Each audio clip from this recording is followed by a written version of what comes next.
David Nearpass's love of motorsports began the summer after second grade when he visited the Terre Haute action track for a makeup field trip.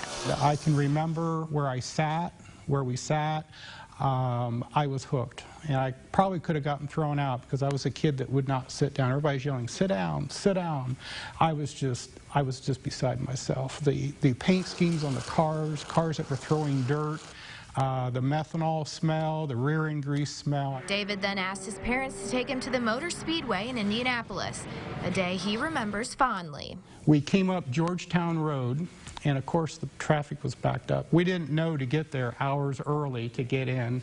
I was just beside myself. We got to get in there. We got to get in there. So the sound of those cars winding up down that straightaway and the echo in the grandstands, there's nothing like it. He went to the 1967 running of the Indy 500 and again in '68.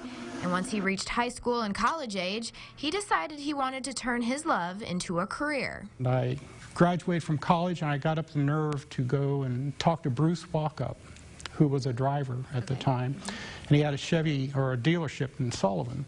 He says, "Well, you're from Terre Haute, just go talk to John Granby at Bone Oldsmobile." He was the mechanic on the sprint car they had. David earned his keep working dirty jobs for Granby and then was able to travel with the mechanic. I did that for probably 10, 11 years. Went all over the Midwest with him and got to work with a lot of drivers who went on to run at the Speedway, like Larry Rice and Richie Vogler and Steve Chassie and John Andretti. Then in the 1980s, David began photographing racing events, although he had to earn his way to a credential, often borrowing other media members' passes until he secured his own. I went back about 4 times. I think the guy got tired of seeing me because finally I was in the computer. David covered racing events for multiple publications over the years, and his last trip to the Speedway was in 2016, when he covered Brian Clausen before his tragic death that August.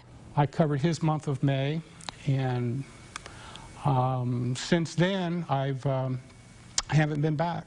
David says he frequently gets the urge to return to the Speedway. Now, I'm one of those guys that I'll go all my way to drive by the Speedway when I'm in town just to see the grandstands. I mean, it's the hallowed grounds. You know. And in many ways, David's message for those hoping to make a career out of their love sets up a parallel between himself and the drivers he's covered all these years. You just don't quit. You just keep chipping away at it. And you know, there's a lot of drivers with that kind of a story, and I think that's, again, what makes the Speedway so special. You just keep trying, you just keep digging at it, you make those connections, and you climb the ladder.